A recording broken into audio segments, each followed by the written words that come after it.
Another option to get these pieces nice and flat so that the glue ups are nice and tight is to use a piece of sandpaper on a flat surface, and here I'm using my table saw. These pieces are relatively short, and like I said, you know, if you don't have access to a jointer or a planer, and you're not familiar with hand planes, or you're frustrated with using hand planes, you could use a piece of sandpaper stuck to your table saw and then just run the pieces back and forth until they're flat. And you can check your progress just by setting it on your saw surface, and you can see if you have any gaps. And already I've got this pretty well flat, I think good enough for a glue up. So then you just go to the other side. And you could do that for all the pieces. Now here I've got just a little bit of a hollow, so I've got some work to do there. But this is one option you can use. It's relatively inexpensive, obviously, and it takes some elbow grease, but it certainly works well to get a nice glue edge. Now, one of the things I like to do when I do a glue up like this is to arrange the boards the way that I like. I've got this knot here that's kind of mirroring each other, so I'm going to move that around. Basically, you want a nice smooth surface for your cutting board. You don't want any knots or divots or anything like that, because it just makes a place for the bacteria to grow and it makes it hard to clean. I've got a little bit of an issue here, and I've got a bad issue here, but I think that once it's glued up, it should be okay. So when you get things situated the way you want, I've got two like colors here, so I'm going to move those around, and I'm going to turn that around. So you just play with the design until you get something you like. I think that's probably pretty good. So then you're just going to line everything up, make them flush with one another, because that's how we're going to glue it up. And then after the glue sets, we're going to trim all the edges and make everything look nice. So once you get everything situated the way you want, I like to draw a carpenter's triangle,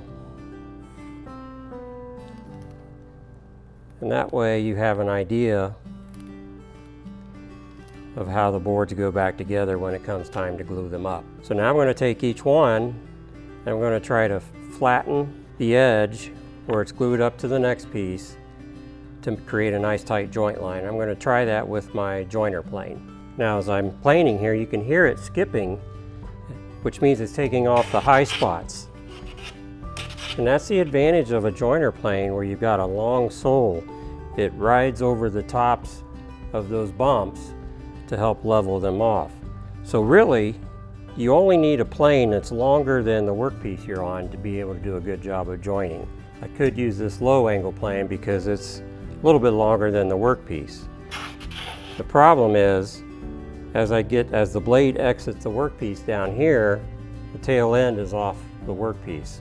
So the best solution here would be to use my antique joiner plane. And you could check your progress a couple of ways. You could use a straight edge. You could hold the plane up like this and check for light underneath to see how it looks. You're just looking for that nice straight glue edge.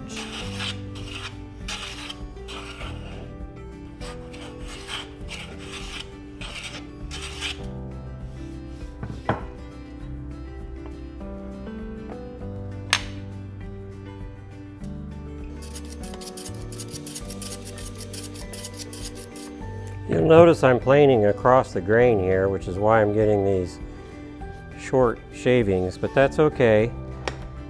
The glue won't mind at all, and if we need to, we can sand those smooth. Just checking my progress with the straight edge here, and that looks pretty good. Now, one thing you're going to want to check is that as you're planing, you want to make sure that you stay square to the face of the workpiece.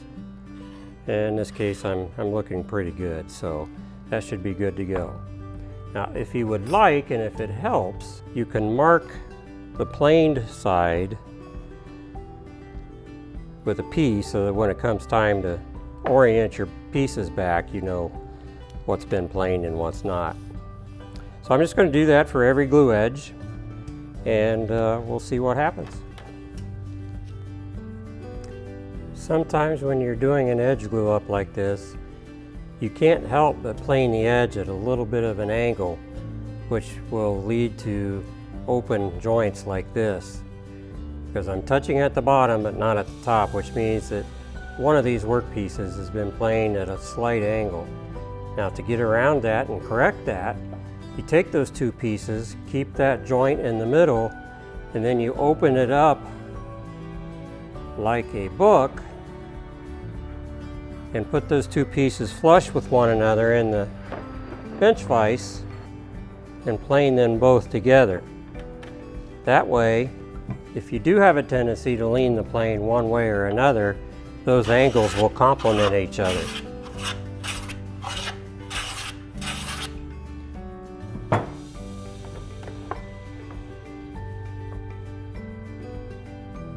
It looks like I've got a little bit of a hollow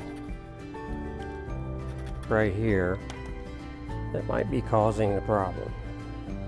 Part of the problem anyway.